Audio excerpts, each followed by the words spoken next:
the opiate epidemic and addiction and how that's relating to us in our own world. A lot of us know people that have this problem or have dealt with it on our own. So if you're listening out there and this is an issue, again, either that you're facing or someone that you love, this is the show that you need to be paying attention to. And we're going to have 4 amazing guests on our panel that are all experts in the field. They are Jason Waller. He is a host, actor, TV personality, writer, and philanthropist. We're going to have Dr. Jeffrey Glaser. He's a dual board certified interventional pain management specialist. Dr. Louise Stanger, she is a author, educator, speaker, and interventionist. Dr. Damon Raskin, he's an internist and an addiction specialist. And of course, myself, Dr. G, I'm a clinical psychologist. So I want to welcome everyone to the show. It's a pleasure to have you on. Jason, thanks for coming back on again. Of course, my pleasure. Thank you for having me. And why don't we identify all the people? So we'll start with ladies first, of course. Dr. Louise Stanger. Pleasure to be with you tonight. And Dr. Jeffrey Glaser. There's 2 Dr. G's here tonight. I know that. Wow. In one house, 2 Dr. G's. And our names are almost similar, too. Very much. Who knows? Maybe back in the old country, our parents were related or family. And Dr. Damon Raskin, our regular on this show. So I wanted to start off with this. This is a call I got this week, and it has to do with this issue of opiate addiction. And it was related to people finding out about the show being on. And what the caller said to me was they felt they had an opiate addiction and that they needed a medical detox. And it happened because of a prescription for back pain, but they felt that they didn't need the psychological part of it, that they weren't psychologically addicted to painkillers, to opiates, that their experience was very different than somebody who, let's say, has an alcohol or substance abuse addiction, because they didn't start off with any kind of emotional pain. This is something that they just developed, and they blamed it on their physician. And I was thinking about that, and we had this discussion, and I couldn't really get them to see my point of view that perhaps there was a psychological element to this, that maybe the painkillers that they were dealing with were not only dealing with their physical pain, but were possibly masking some psychological pain too. So I'm going to throw that out to start with to our panel and see what their feelings are about it. And I want to also encourage our panel to do crosstalk if they want to ask any of our guests questions. So let me start with Dr. Raskin.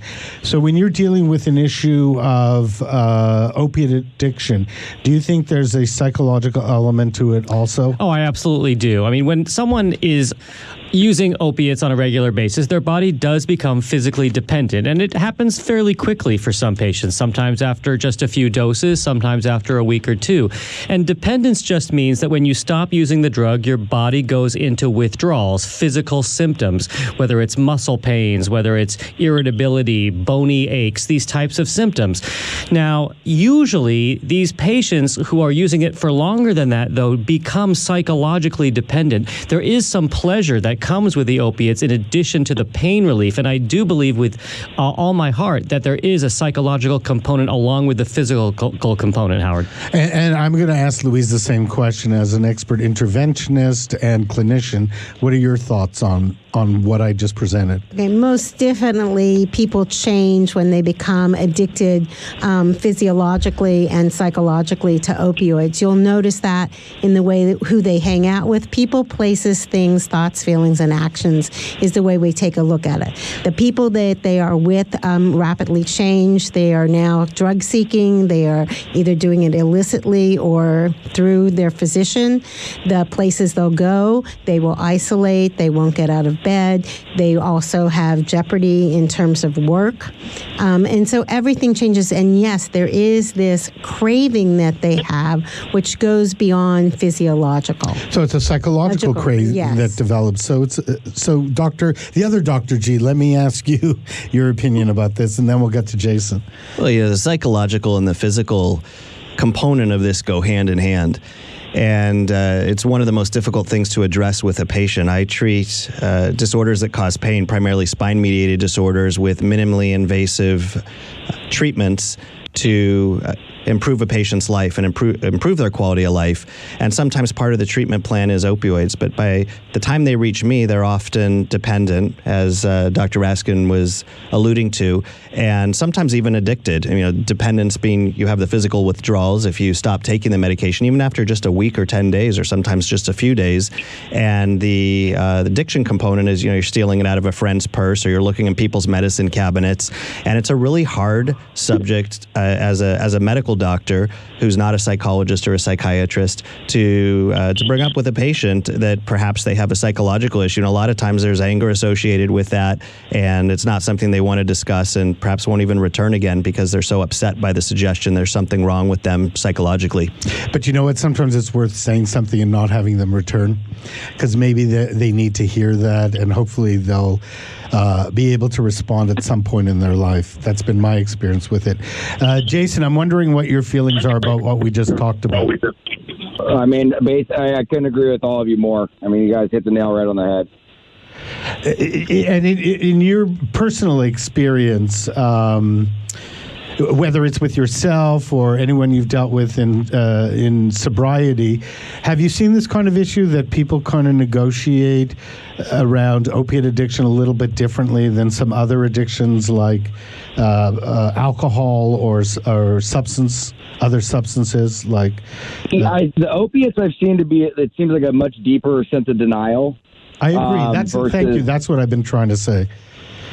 Go ahead, Jason. Yeah, no, I was just going to say, that's something that I've noticed is that they just can't come to grasp or come to terms that they're, that they're really going through what they're going through. So, it really is a deeper sense of denial. And that's actually what I'm dealing with right now with a family member of mine. When he was abusing alcohol years ago, it was much easier to get through to him and get him, get the help that he needed. But with the opiates and the heavy opiates and, a little bit of meth, but, more geared towards the heroin and stuff, it's a totally different battle. I wonder, I do want to throw out our number. It's 1-800-222-5222. If anyone wants to call in, speak to myself or any of our expert panel, please feel free to do so. I do want to mention that I think psychologically part of it maybe is that they got it from a doctor. Absolutely. And somehow that makes it okay. I see my whole panel is nodding, yes. And I have a feeling Jason's nodding too. So I'm just going to let you guys take over. Louise? Yeah, so one of the things is, especially families, because, when you're trying to help someone who has an addiction, a mental health, substance abuse addiction, family have to be part of it. And family believe that their loved one is sick. They have a back pain. They have something else wrong. And so you have a whole medical profession which is verifying that there's something wrong with this person. And so to bring about change and to invite them to change, to get help, becomes much more problematic because they've had family that are catering to them, have verification because they've had 10 operations or even more. And that's where part of the struggle becomes to get in. I do think mental health-wise, if you take a look at it, anxiety and depression go hand in hand with chronic pain. Yeah, I couldn't agree with you more. I'm thinking of a client I'm working with, and that's something I'm struggling with, is that they've had several back surgeries, Dr. G. And it's such a hard thing for a psychologist. It's like a fine line between going, I understand there's the back pain, and they rationalize it and say, well, I need this for my back. But yet at the same time, I'm definitely seeing the psychological addiction to it. Yeah, there's a couple interesting aspects as it relates to that. As it turns out, the two biggest drugs are Percocet, and the active ingredient in Percocet, the opioid, is oxycodone, which is also available by itself. And then there's also Norco, otherwise known as Vicodin, which is hydrocodone.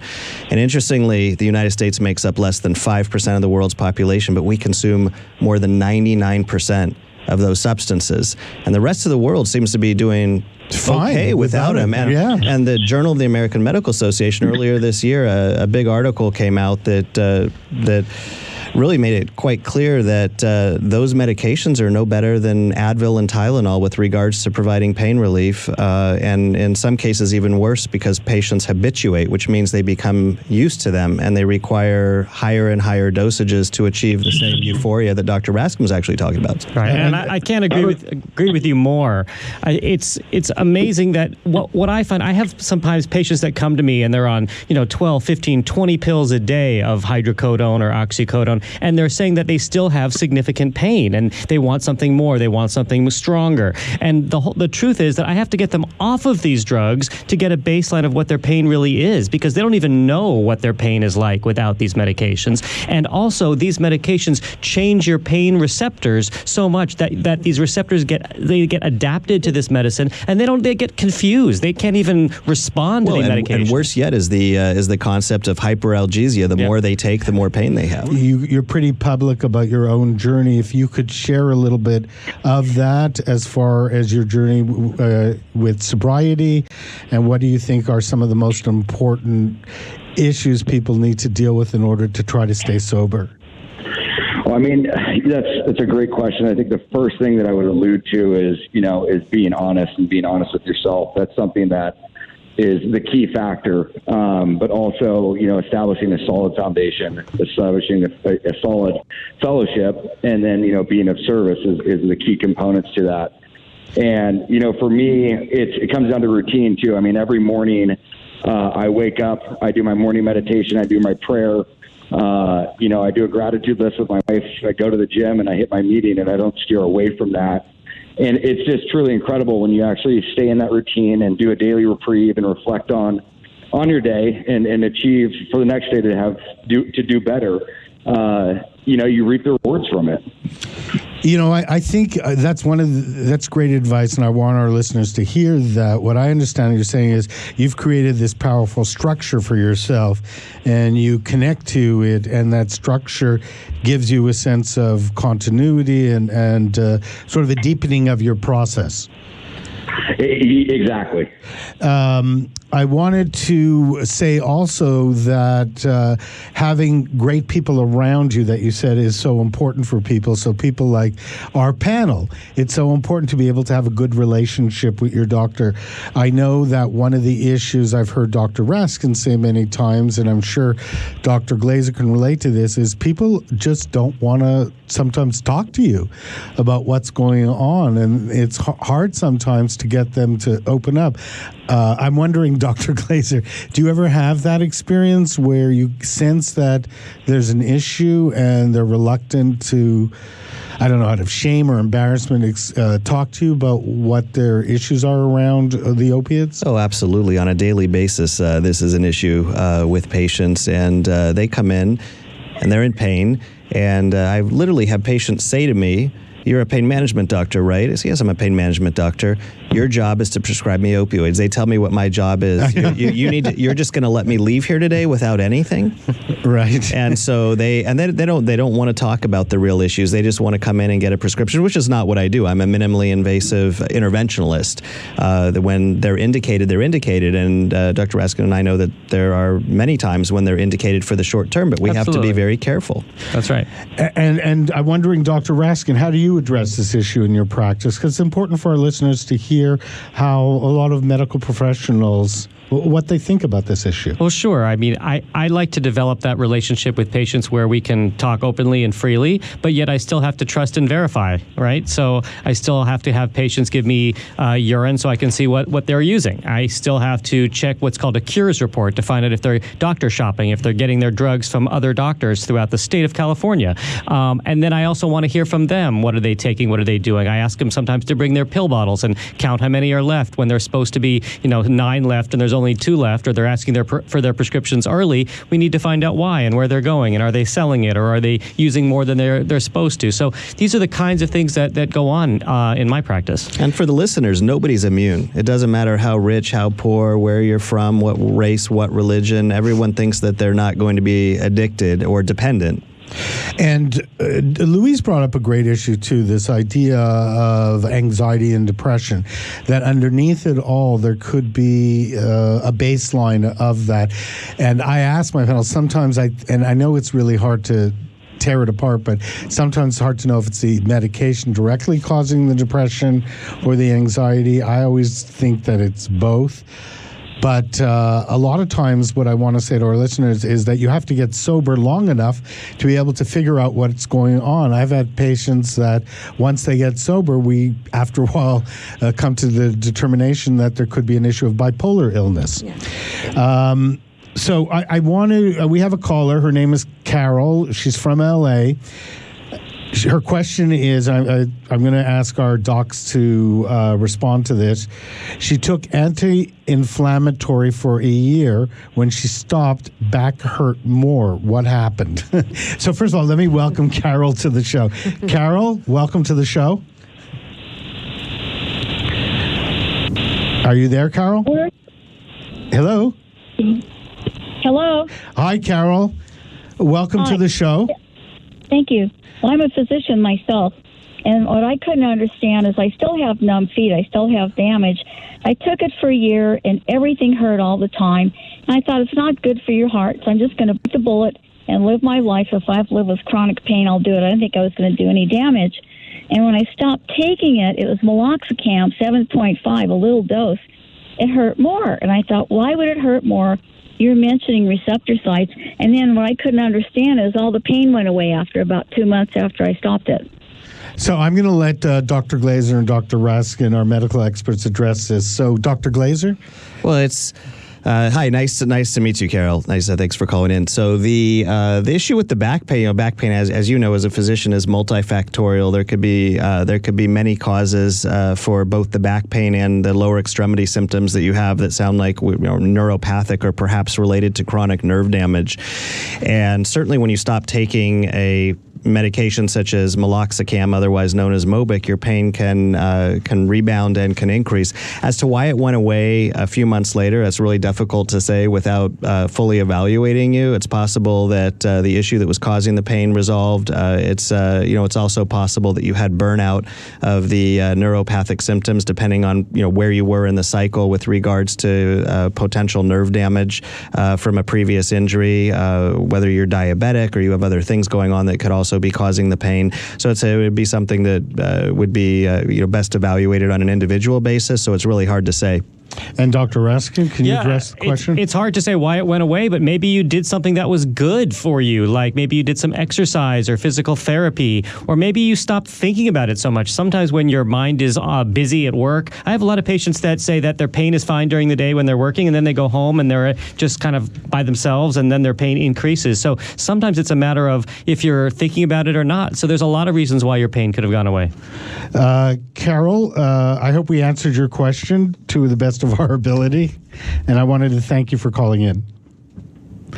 I wanted to address this issue of relapse because this is something that a friend of mine we were talking about it, and he's in recovery, and one of the things he said that he was upset about is there seems to be this acceptance in the recovery world that people are just going to relapse, and they go through detox 7 or 8 times, and I see our panel shaking our head, and he was wondering, why that is, and I couldn't really answer him directly, except I said, in my experience, sometimes it takes people many times to get to that place where they are able to grapple with some of the serious issues and accept what's going on and accept that this is a lifelong process.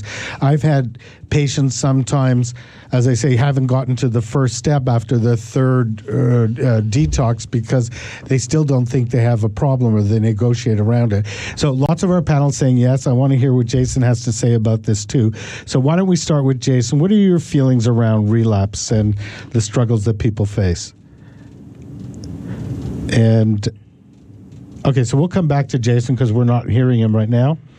But I'm going to start with Dr. Raskin. Well, yes, I agree with you that relapse is extremely common when we're talking about opiate dependence or opiate addiction. And one of the things is people just think they can go and get detoxed off of the medication and then they're fine.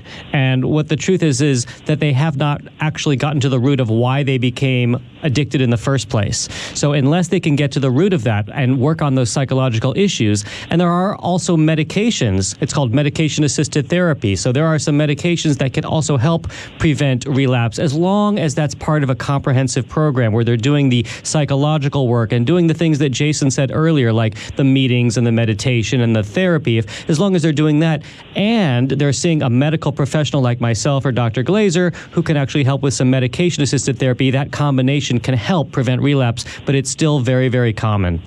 Jason, I was going to ask you, what's your feeling about, the frequency of relapse and why it tends to happen to a lot of people? And also maybe share some of your own personal experience. Well, as I was saying, relapse to me is not a part of recovery. It does happen, but I mean, there's so many people that relapse and don't make it through. But I think it's a lot of the lack of education, the lack of knowledge that's around it, and the understanding. There's a big difference between being abstinent. There's a big difference between being sober, and there's a big difference between being living in recovery. So I think there's three multifaceted things, because I know for me personally, one key element is obviously staying drug and alcohol free, but it's also working that program. And it's, like they say, actions speak louder than words, but it's really getting heavily engaged into that. And, the best of our decision making keeps getting us back to these places. And that's where you have to lean in and have that support group, have that foundation and fellowship and people you can lean into for insight and direction. Because and it goes. We're going to have to stop for commercial, Jason, but we'll hear more from you when we get back. I want to hear from you and Dr. Glaser and Louise about this. But I think it comes to what you said about transparency. You have to be willing to be honest, and that's the first step. Correct. Relapse. And Jason, I was wondering if you had any final thoughts on that. You were talking about how you've dealt with relapse, how people deal with it, and how important it is to have a structure. Yeah, so I mean, I think at the end of the day, it goes back to, and you brought up a good point, is about transparency, being able to have a support group or feeling comfortable to people that you can reach out to. That was the biggest thing. Is I didn't have. I had a group of people, but I was not open and honest with them from the very beginning. And so, I mean, the biggest thing is if the little things that may seem stupid to you, which usually are not, you need to be able to talk those out, process them. But the biggest thing is having that foundation, friendship, being connected, and wellness. I mean, I think a big part of what helps me stay sober on a daily basis is, physical exercise. I mean, going surfing, going skateboarding. I went to the beach today with my family. You got to stay active. And I mean, there's so much to do in life, and you got to embrace it. And, it's about being outdoors. That's a lot of it for me is staying active. And I couldn't agree with you more. I was also thinking, to add to that one of the issues I've seen a lot with patients is the idea of, you just have to be willing to admit without shame that you have an issue and you're willing to deal with it. I've seen several patients, negotiate around it. Like, well, maybe I can drink on Wednesday but not drink on Friday, or I'll go, a partial sobriety. And then they'll ask me if I think it works, and I'll go, well, not really, but, hopefully we're trying to get you to that place where it can work. But I see Nancy is chomping at the bit. She has a lot to say. So I'm going to ask you to comment on... Louise, hi. Sorry. Dr. Louise Nancy, here. Yeah, sorry. I'm staring at the screen. Nancy is the caller that we're trying to get on. And Louise, yes. Thank you very much. Dr. Louise. Okay, so Jason, I love what you have to say, but I think both of us would agree that relapse occurs way before you take another pill or you take another alcohol or you switch things. It's in those little tiny things, especially like when you first come out of treatment, there's sort of this glow. You're sort of in a honeymoon period. But then it really has to set in. You have to do a lot of hard work. You have to go to meetings. You have to do the same things over and over again. You have to be mindful. I love the fact that you talked about exercise. You have to have good nutrition. You have to have a peer group. If you need medication, then you have to take whatever your medication is. But after a while, you go, hey, what happened? Is this all there is? And slowly, there's these little things that creep up. Well, maybe I don't have to go to that meeting, or maybe I'll go walk by where my old drug dealer was, or gee, I wonder what I did with that phone number. So when you're working with someone, I think it's really important to take a look and say, hey, what's happening today? Because there are signs before you ever go, as they say in the vernacular, back out. But I think that when we think of it, it takes a great deal of courage to be able to say, hey, you know what, I need help. I'm able to do this. And I know that with your practices and with mine, I always welcome people in because recovery is always present. And which one of us have not made a mistake in our life? Well, that brings up that whole idea of shame, that there's no shame in this. So I'm going to ask Dr. Glaser if he could address the issue too about relapse and how you would work with the patient as a medical professional to help them, I want to say ensure, but increase their odds that they won't relapse. Well, it's important for patients to understand from a neurobiological standpoint that relapse is actually it's a force that comes from within. Much like a virus infects your computer and takes it over, as we were discussing earlier, the same thing happens with opioids, and it can be in as few as a couple pills. And so it's getting the idea in the patient's head that this virus is inside of them and that it could rear its ugly head at any time. So from a medical standpoint, and we have much more limited time as medical doctors compared to the psychiatrists or the psychologists that are working with the patient for hours on end to be able to convince them of this. And the reality is it can be very challenging. And what are alternative forms of treatment that people could use for pain? I'll address, and Louise and I will address some of the psychological methods people could use, but I'm curious from a medical standpoint, both from you, Dr. Glaser, and Dr. Raskin. So there's a lot of things, but there are a number of medications that we use. There are anti-inflammatories like drugs that people know over the counter, like ibuprofen, Motrin, Advil, those types of medications that have pain relief properties. There's also behavioral things, like I was mentioning physical therapy earlier. Chiropractors, even acupuncture can have good pain relieving properties. There are other types of medications that can have pain relieving properties. Even some antidepressants have pain relieving properties, or even anti-seizure medications have pain relieving properties. Yeah, one of the more, and it's also really important to identify and diagnose the cause of the patient's pain. Sure, of course. And do they have a medically reversible cause? And oftentimes in the field of interventional pain management, I'm able to go in and actually treat the underlying pain, not just with a Band-Aid, but with a therapeutic approach, where you take somebody that was fine one day, they lifted something heavy the next, and they had shooting pain down their leg. They herniated a disc, and it was pushing against the nerve root. Well, if you could take that disc off of the nerve root and alleviate that pressure, and the pain goes away, they no longer should be needing their opioids, assuming that addiction or dependency has not occurred in the process. Absolutely. And one of the things I've, in my own experience, seen that's so important is, sometimes people come to me and they say, well, do you think this is a medical issue or do you think this is a psychological issue?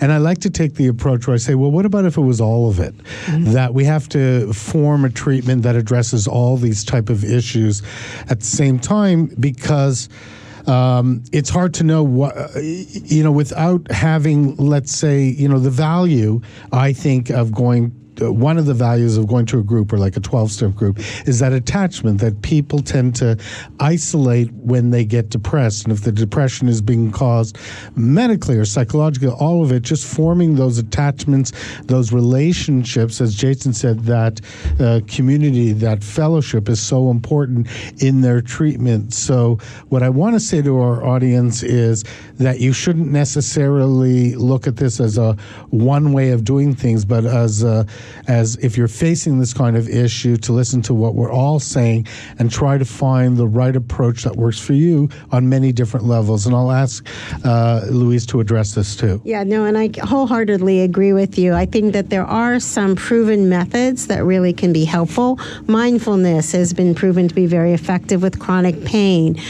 So has a behavioral therapy called cognitive behavioral therapy, which obviously I'm sure that you do with your clients. Yes. Then also it's really important to have a good movement or pain assessment for how you move, because keeping someone moving, learning how to re-walk, learning how to do things, yoga has also been clinically proven to be effective, as has Qigong. But I think that there's, and breathing, breath exercises, in addition to groups and other kinds of things. It's really important when we're talking about chronic pain that we start moving and that we try so many different ways of helping oneself, from morning meditation to writing a grateful list. I'm sure Jason can speak to that really well. Jason, can you address what Louise said? Sorry, I got booted off in the middle of it. That's okay.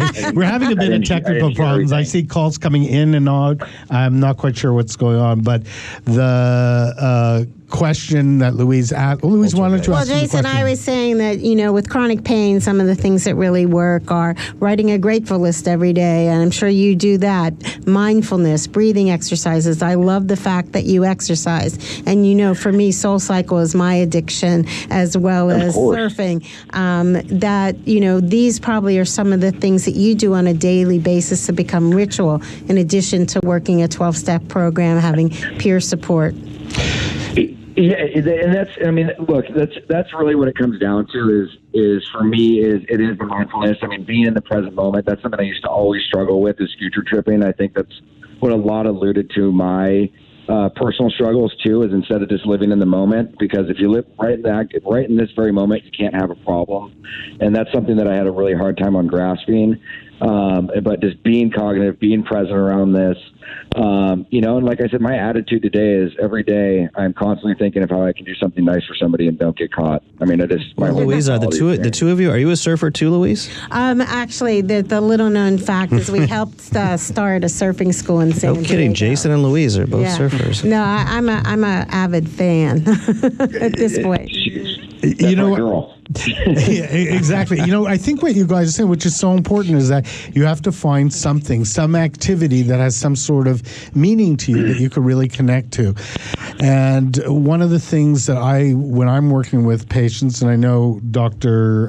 Raskin has told me this too, is it's so important to instill in patients that you really have to, it sounds like a cliche, but you really have to find a purpose. You have to find an individual reason why you're doing this, and it could be different for every person, just like recovery can be different for every person. And I wanted to summarize a few thoughts that our great panel has been talking about. One is how important it is to be transparent, honest, find a structure for recovery, if that's something you're dealing with. Find the best care you could possibly find, like our esteemed panel, who I'm going to get a chance to introduce again and let you tell them. They're going to tell you how they can get in touch. You can get in touch with them.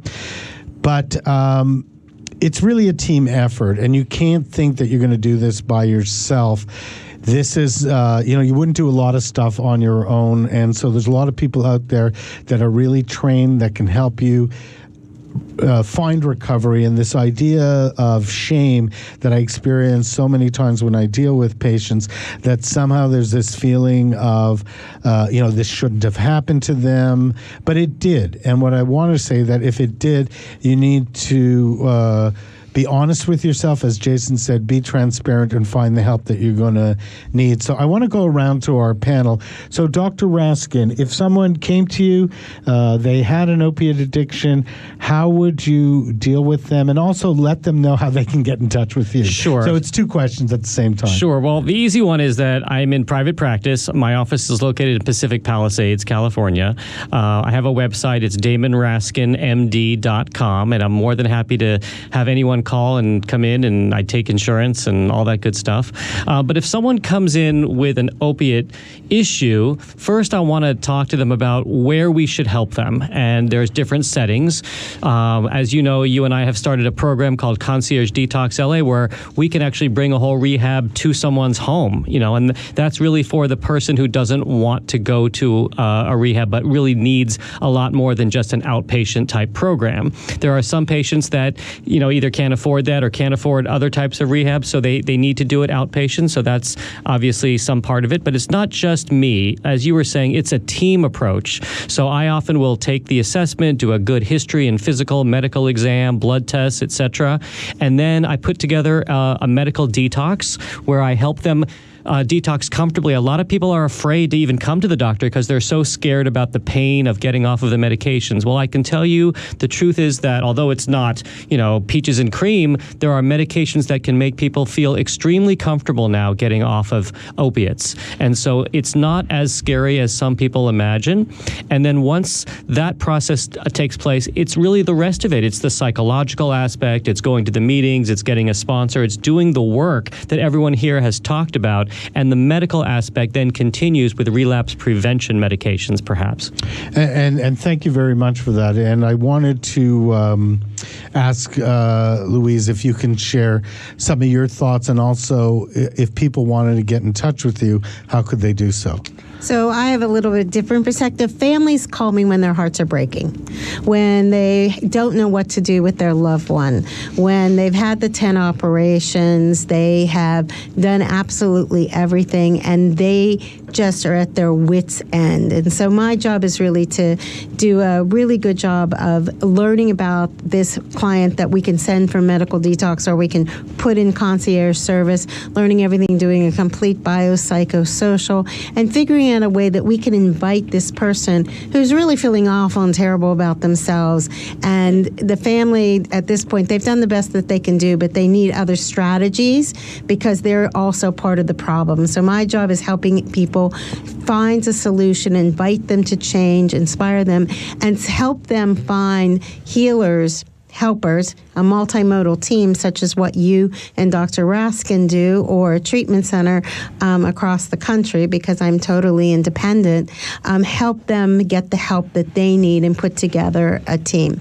People can find me just by calling 619-507-1699. I do have a website, which is allabout.interventions.com. I do tremendous amount of writing for Huffington and Thrive. I have a textbook coming out, and I also consult with treatment centers across the country. So it's just an honor when a family calls me because they're desperate. And Louise, I want to thank you so much for that. I also want to remind our listeners, if you miss any of this information, you can always contact me at drhowardgluss@live.com. I'd gladly forward the information to one of our panel guests.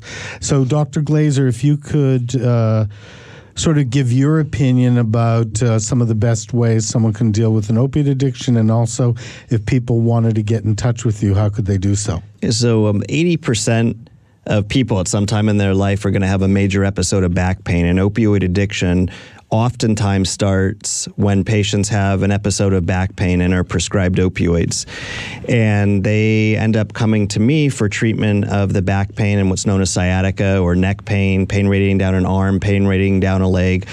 So when it comes to opioid addiction, oftentimes I have patients that come to me that are already addicted, or perhaps they have a small prescription and they're starting to get addicted. I rely heavily on the other Dr. G, on Dr. Raskin, on Louise to help me out. But the things that I do is when I talk about minimally, what are minimally invasive solutions, non-surgical solutions, things like epidural steroid injections. We do nerve ablations. That means we burn the nerves. We put in little pacemakers for pain called spinal cord stimulators.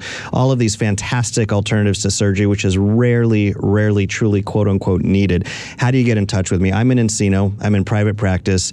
My office line is area code 818-501-PAIN, PAIN. It's 7246, 501-7246, area code 818. Website is glaserpainrelief.com. That's GLASER, painrelief.com. I'd be more than happy to see anyone in my office that's suffering with these issues. And I want to thank you for sharing that information. Jason, one of the things I wanted to sort of thank you so much for doing is, it's so important for people to hear people's stories and to give a narrative to what we're talking about. It's one thing for us professionals to offer some theory about how we would do things, but when we actually hear someone talk about their personal experience, it's such an inspiration to people. So I want to thank you for doing that, and please continue doing that work. Oh, I appreciate that. Thank you very much. I'm happy that I'm in a spot to do that. And I'm happy you're in a spot to do that too.